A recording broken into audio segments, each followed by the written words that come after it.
Muy buenas tardes, saludos cordiales desde Asesoría Legal en Acción, un programa de Universal TV Digital.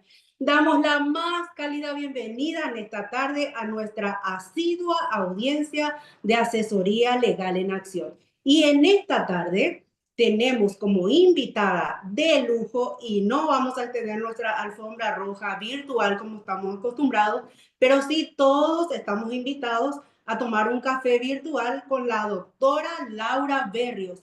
Ella es nuestra invitada de lujo. Están invitadas todas las mujeres, los varones también, pero en este tema que hoy vamos a desarrollar, que la doctora Laura Berrios va a desarrollar en esta tarde con nosotras, vamos a estar hablando específicamente de las mujeres. Entonces los varones también están invitados cordialmente, ¿verdad? Sé que esta tarde es mimitos para todas las mujeres. Bienvenida, doctora Laura Berrios. Mucho gusto, encantadísima. Y por favor, si nos puede dar una breve reseña de su hoja de vida y la escuchamos. Paola, muchísimas gracias por esta maravillosa invitación y realmente es un placer disfrutar este espacio tan lindo contigo en Asesoría Legal en Acción. Agradezco mucho a tu audiencia y personalmente a tu invitación para poder disfrutar todos los temas que estén en base al entorno de la mujer. Obviamente es invitarlos también a los hermosos varones, poner el foco de atención porque somos complemento. Y la complementariedad es la belleza de una integración. Entonces, yendo desde esa mirada expansiva, siempre un poquito complicado hablar de mí, porque no sé por dónde empezar y qué transmitir en el sentido de que este amor y pasión en el desarrollo integral humano, en la salud, a nivel empresarial, a nivel familiar, a nivel humano, humanizado, e incluso esta mirada compasiva amorosa detrás de la justicia que se va desarrollando, pues me ha invitado a expandir conocimiento y prepararme en diferentes ámbitos que se ha concretado en varias organizaciones que lidero y he fundado. Una de ellas es la Organización Mundial de la Familia. Están cordialmente invitados a buscarla en Facebook como tal o en las líneas, en las redes, y disfrutar de todo el contenido que vamos desarrollando, avalando este compromiso con amor hacia la humanidad. Y también soy socia fundadora de la Cámara Internacional de Gestión Empresarial con sede en USA, porque me especializo en ámbitos empresariales. En el tema de salud mental integral tengo muchísimas especialidades, dado de que tengo un doctorado honoris causa en ciencia y salud. Pertenezco a muchas instituciones vinculadas a la educación, como COMAO, el Consejo Mundial de Académicos e Investigadores Universitarios, PAME, el Parlamento Mundial de la Educación, eh, a nivel secretariado general, a nivel mundial, y bueno, mi compromiso está con toda la humanidad. Gracias, bienvenida una vez más, doctora Laura Berrios. Yo al comienzo de la entrevista dije de que hoy es tarde de mujeres específicamente porque es un tema muy sensible. Lo que vamos a tocar hoy es la reinserción social de las mujeres, ya que la doctora Laura Berrios es miembro activa, miembro activa de la confraternidad carcelaria, trabajó en Perú, trabajó en México. Entonces, vamos a compartir en esta tarde todas esas actividades que ella fue desarrollando y nos va a contar con mucho gusto seguramente la doctora Laura Berrios. Y para empezar nuestra entrevista, doctora Berrios, siempre en psicoanálisis se dice, cuando el psicoterapeuta le pregunta al psicoterapeuta, ¿qué es una persona sana? Y siempre te dicen ellos, la persona sana es la que trabaja y la que sabe amar. Esas son las características, ¿verdad?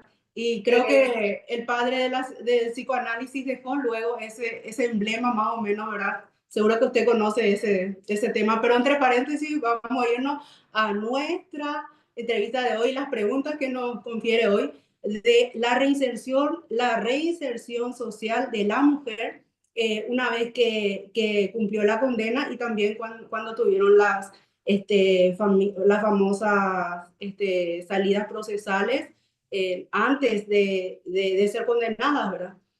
Si nos podría comentar un poquitito primero su trabajo en México, doctora, y después en Perú, que es más reciente, ¿verdad? Tengo entendido que es así. Corríjame si estoy equivocada, por favor.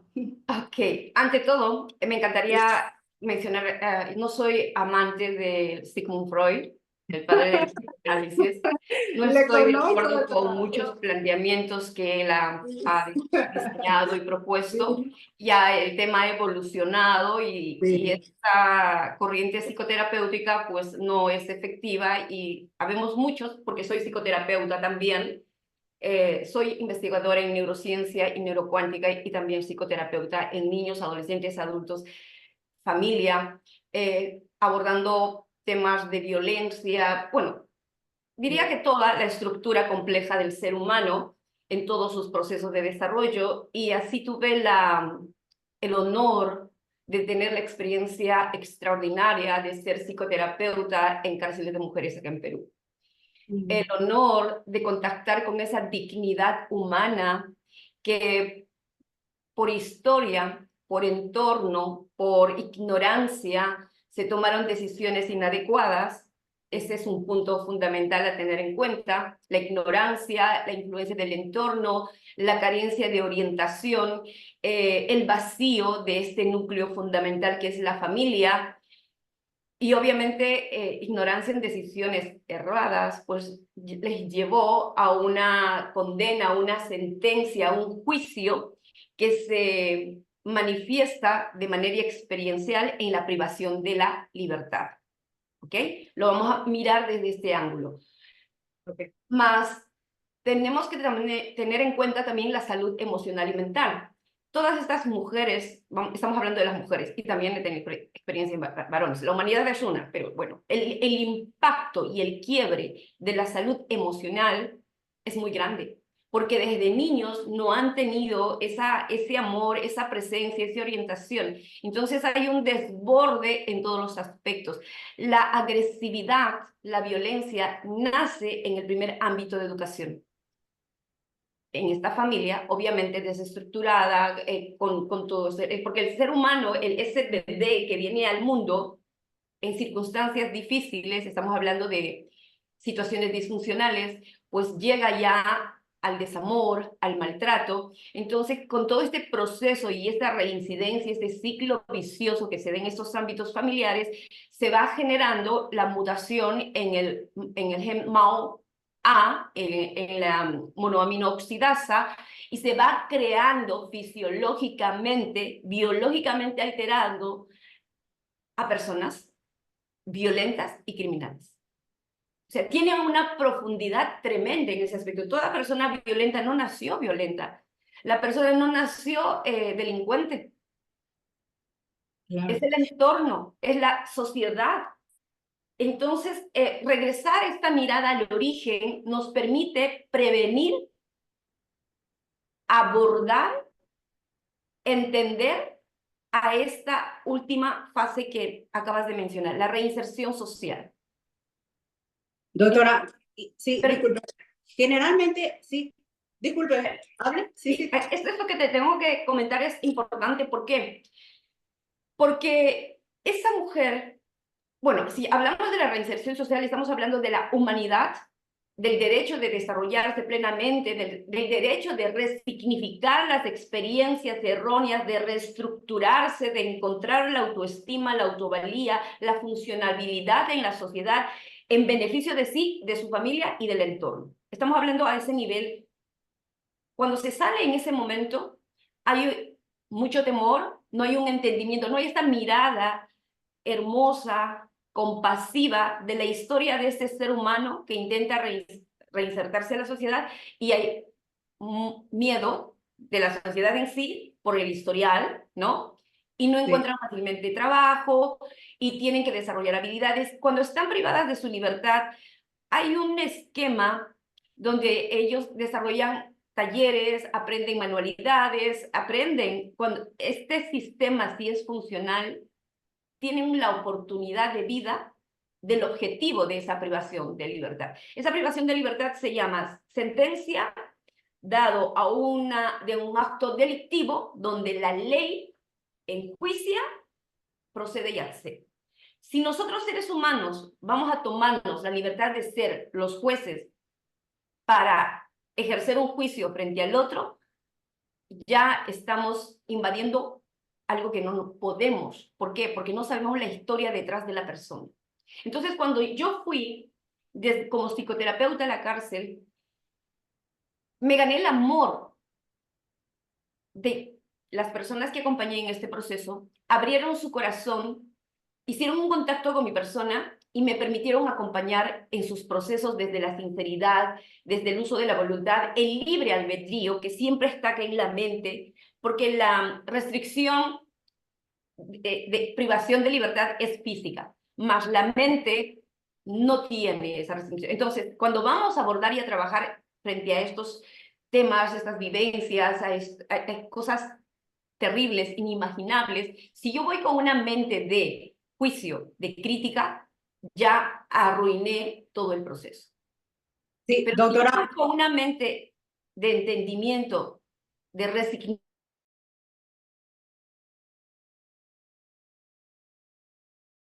cierro esta idea que quería comentar. Existe en estos temas legales, jurídico-penales, la reinserción, perdón, Readaptación. aparte de la redactación, el reincidir 2, 3 veces en el tema. Entonces ya esos casos no son de readaptación o reinserción social, sino es una reincidencia ya psicopatológica. Entonces amerita otra mirada, amerita otro acompañamiento, otro trato. Entonces, es fundamental tener esta claridad. ¿Sabe qué importantísimo lo que está comentando? Justamente me venía a la mente y estaba así retrotrayéndome con relación a los preámbulos de las distintas constituciones nacionales, específicamente acá en Latinoamérica, donde dice se reconoce la dignidad del ser humano, ¿verdad? Y realmente eso es lo que buscamos y eso es lo que nos une, nuestra cultura es lo que nos une otra vez, específicamente acá en Latinoamérica, ¿verdad? Y cuando hablamos de reinserción social, estamos hablando antes de lo que sucedió. Evidentemente que hubo una resolución en donde hubo una condena previa. Y nuestros códigos penales en Latinoamérica lo que busca siempre es proteger a la sociedad, por un lado, o sea, que el papá Estado, el padre Estado, lo que busca es proteger a la sociedad de esa persona que, así como usted comentó, ¿verdad? Más allá de su medio ambiente y todo lo que conlleva lo que es esa persona íntegramente, todos los hechos punibles que puede cometer o puede llegar a cometer, teniendo en cuenta esa dignidad, el preámbulo de la Constitución Nacional, que la mayoría de los países, vuelvo a repetir, porque dicen, ¿verdad?, de que se reconoce la dignidad humana. También, doctora, hay un habeas culpa, vamos a decirle, de parte de la defensa técnica, que en mi caso me pongo delante por el tema de abogada litigante, que también en defensa técnica tenemos herramientas legales para proteger a esa persona como ser humano que usted dice, ¿verdad? Y muchas veces, ¿cuál es el problema más grande con que nos topamos en defensa técnica? Generalmente en audiencias de juicios orales, los abogados litigantes penalistas, doctora Berrios, de que los médicos forenses, no todos, estoy aclarando, no vamos a ser absolutistas, vamos a ser relativistas, ¿verdad? No todos, doctora, tienen ese pulso, no a todos, o sea, que a la mayoría le tiembla la mano a la hora de dar un diagnóstico por documento, tinta, papel. Y más todavía cuando frente a un tribunal, uno le pregunta, ¿verdad? Como defensa técnica, usted está en condiciones de aseverar delante de este tribunal que sí realmente esta persona, fulano o fulana, de estar cometido estos hechos por este hecho punible porque conscientemente, inconscientemente, y ahí el test desarrollamos, ¿verdad? Y entonces los médicos mismos, los médicos forenses muchas veces te dicen, no, yo hice mi diagnóstico en relación a lo que tengo en el test. Entonces, es complicado, doctora Berrios, esa parte manejar. Yo digo porque a mí me pasó muchísimas veces que hay, por ejemplo, violencia intrafamiliar, que generalmente son los varones los que van condenados, ¿verdad? Y no se puede hacer mucho por ellos, porque justamente los test psicológicos no dicen nada, o sea, dicen mucho, pero para tu defensa técnica no podés aseverar 100%. Entonces, esas herramientas legales son, no sé, el 50% lo que podés utilizar para argumentar. Entonces, cuando hablamos de ese proteger a la sociedad y para que nos salga esa resolución, como usted bien dijo, ahí hay muchas cosas que estudiar, el medio ambiente, lo que trae la persona adentro, en su torrente sanguíneo, científicamente. Podemos hablar toda la noche de eso, usted sabe, todos esos test, ¿verdad? Pero ese proteger a la sociedad, por un lado, el Estado en sí como papá de todos los habitantes de un determinado territorio, ¿verdad? Y por el otro, proteger a esa misma persona también, porque muchas veces a mí, al comienzo, cuando hace varios años ya, hubieron casos en donde las personas que eran condenadas decían, bueno, está bien, fui condenada, me merezco luego esto. Increíblemente hay gente que dice, sí, voy a estar más tranquilo o más tranquila luego si estoy dentro de una penitenciaría. Y duele como ser humano, duele, ¿verdad? Pero uno ya tiene el cuero curtido, como le decimos acá en Paraguay, ¿verdad? Cuando vemos ese tipo de situación. Y como defensa técnica siempre apoyamos, ¿verdad? Pero así como usted dijo también, de que se basan en una resolución judicial para la condena, y todo ese historial que conlleva después esa persona, ¿verdad? Y ahí, como usted dijo, esa reinserción social, ¿se da o no se da? Vuelva a delinquir y todas esas consecuencias, ¿verdad? La familia, el entorno, la persona misma. En toda esa experiencia que usted tuvo, doctora Berrio, ¿cómo usted ve ese proyecto de vida que tiene el Estado generalmente, vamos a decir específicamente en Latinoamérica? ¿Se da esa reinserción social o usted ve que todavía el proyecto en sí es bueno, pero no da resultados como se esperaba? Yo creo fielmente en la capacidad humana.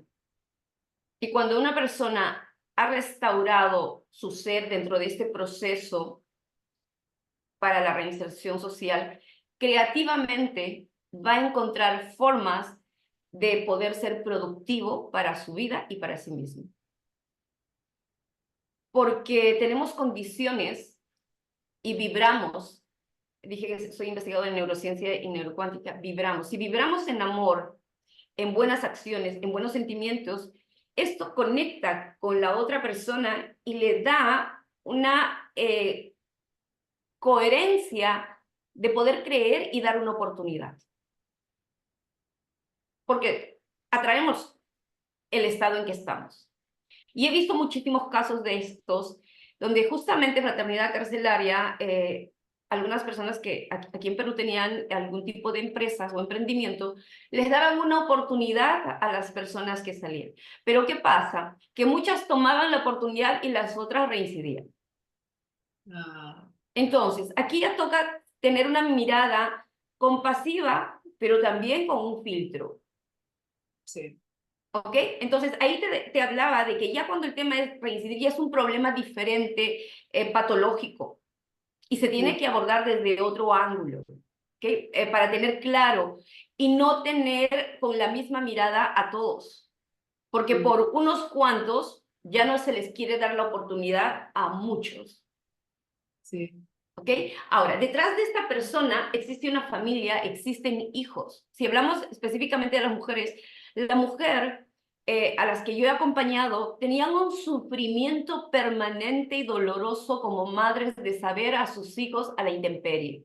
Y sus hijos en estos entornos y en estos ámbitos expuestos a violaciones, a trastornos de conducta adictivas, y yo tuve que tomar riesgo porque lamentablemente si hablamos de las autoridades, y yo sé que a nivel latinoamericano es así y en muchos lugares, ellos brillan por cubrir un asiento, ocupando un puesto y teniendo unas obligaciones que no cumplen de protección a los niños, de ver los derechos de esa mujer.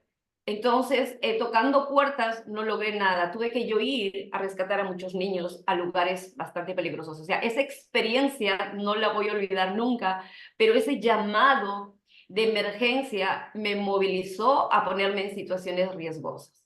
Yo como mujer, sintiendo el amor desesperado de esa madre, de esa otra mujer, ante este amor incondicional de los hijos. He tenido la satisfacción de acompañar a 299 mujeres personalmente en la reestructuración de sus hogares y en el tema de reinserción social, a sus hijos y a ellas.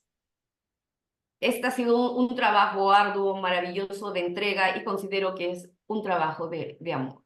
He podido ver y ser testigo de las partes no funcionales y de la parte corrupta de los sistemas legales y de lo que hay dentro de aquí en Perú, dentro de la INPE, que lamentablemente estoy segura que existe en todo sitio, porque no es, y aquí trabajo algo muy importante y quiero que tengamos en cuenta, no es el poder que corrompe al hombre, no es el dinero que corrompe al hombre, es el hombre que no está preparado para ejercer cierta autoridad, que no sabe cómo utilizarlo porque no hay esa preparación y lo ejerce mal.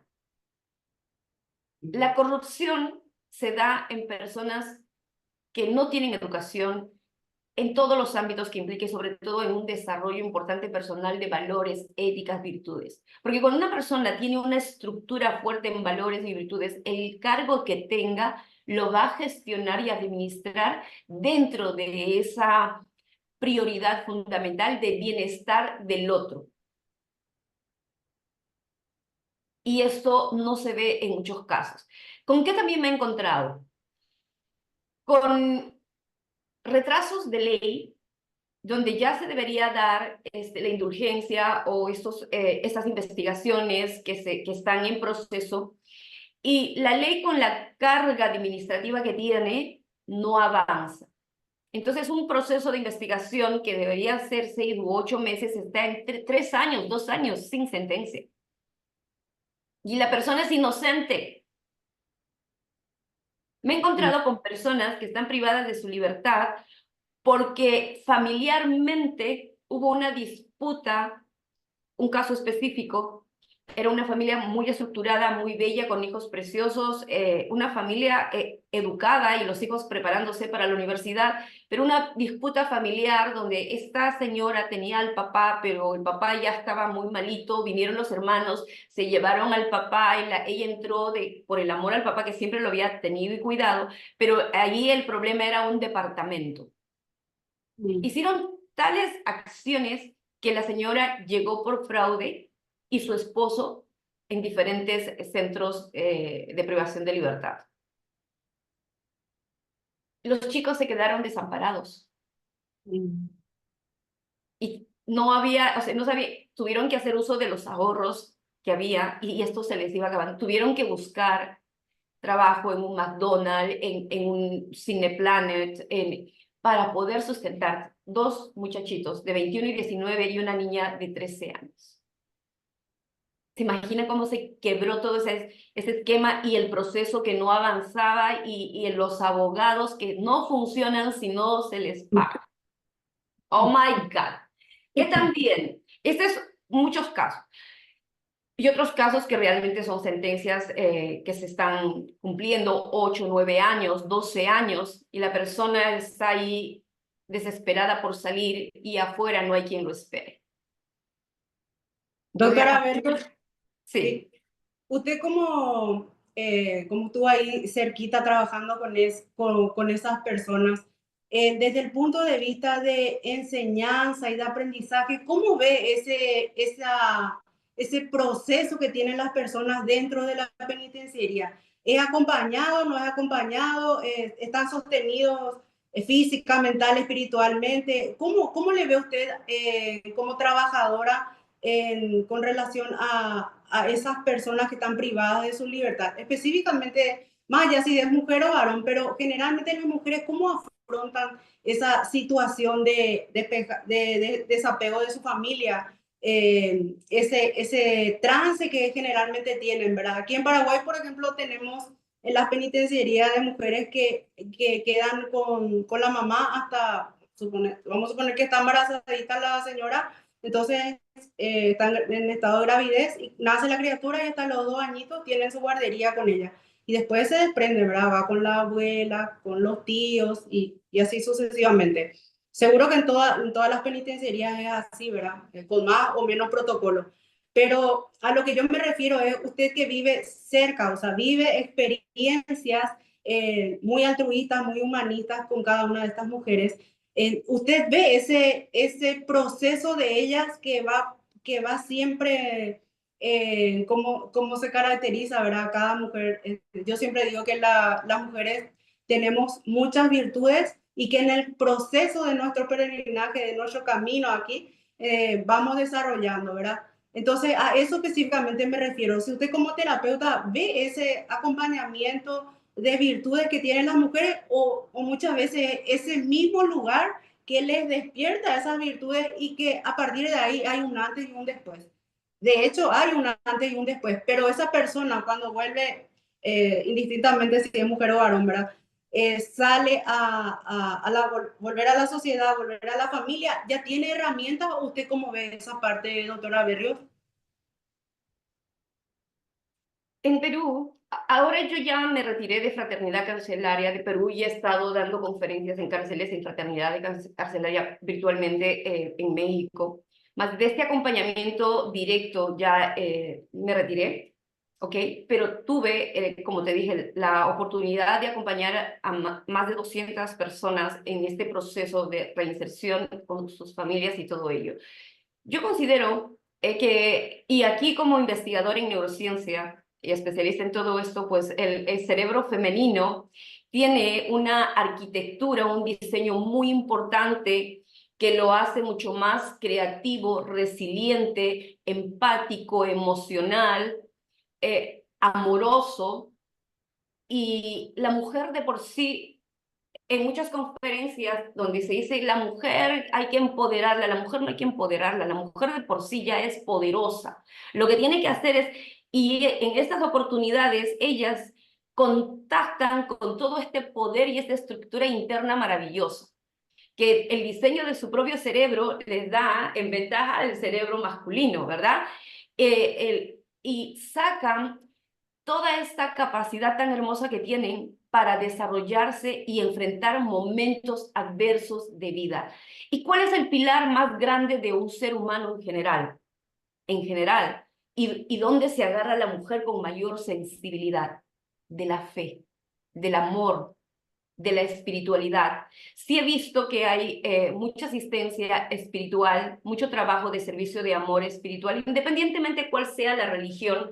Yo trabajo mucho la espiritualidad y sí he visto a las mujeres que tenían un día específico donde estas comunidades iban a llevarles esta palabra amorosa, compasiva, de esperanza y fortalecían su fe. Y esta fe fortalecida les daba toda la fuerza necesaria para continuar, para saber que el hijo está abandonado, que no tiene que comer, que está expuesto en peligros, pero en esa oración se logra y en esa fe se logra mover con esa energía, con esa capacidad, reclamar, pedir ayuda, ser escuchado. Entonces, porque si la persona fuera muy pasiva y se va al abandono, a la desolación, a la desesperanza, se aniquila. Termina en procesos no saludables, en depresión, en estrés, y hay muchas líneas diagnósticas dentro de los centros reclusorios, muchas que tienen que ser atendidas. Y lo lamentable es que en la experiencia que tuve, bueno, aquí en Perú, es que había visitas del psiquiatra 2 veces al año, cada 6 meses. Entonces, si había un cuadro de esquizofrenia, que sí lo hubo cuando hubo una interna que cambiaron al lugar donde yo estaba, no habían mandado la información, entonces esta persona andaba con todos los delirios propios de ella y la miraban con temor y no sabían hasta que me avisaron y pude ver por todos los síntomas lo que él tenía, lo que la persona tenía, sí, una investigación, pero no podíamos tener la medicación porque no la habían mandado. Y hasta que llegue el psiquiatra, bueno, se tenían que hacer movimientos específicos para llevarla externamente con los billetes, con todos estos cambios y esta logística que se solía hacer para poder darle atención a esa salud. Ahora, Doctora Berrios, sí, psicología. disculpe. Doctora Berrios, nos quedamos sin tiempo, ¿verdad? Seguro en una segunda oportunidad que usted nos dé ese honor de compartir con usted, vamos a seguir compartiendo en todo lo que usted tiene experiencia, ¿verdad? Yo como en esta tarde salgo fortalecida como conductora del programa y sigo diciendo y voy a seguir diciendo hasta el último suspiro de mi vida que se trata todo del amor, el amor incondicional, sin esperar nunca nada de nadie, solamente dar, porque dar es igual que recibir, doctora Berrios. Así como usted hoy nos regaló su presencia, realmente damos gracias, gracias por compartir con nosotros y especialmente esperamos que nuestra asidua audiencia de Asesoría Legal en Acción pueda hacer un autoanálisis y valorar todo lo que uno tiene como persona, ¿verdad? Y a las personas que todavía están dentro de las penitenciarías, siempre apoyarles y no criticar, ¿verdad? Porque al fin y al cabo es todo desde el amor, también son seres humanos. Así que nos despedimos, doctora Berrios, en esta noche, también de nuestra asidua audiencia de Asesoría Legal en Acción. Hasta la próxima, doctora. Muchísimas gracias por la oportunidad. Hasta una próxima oportunidad. Gracias. Gracias.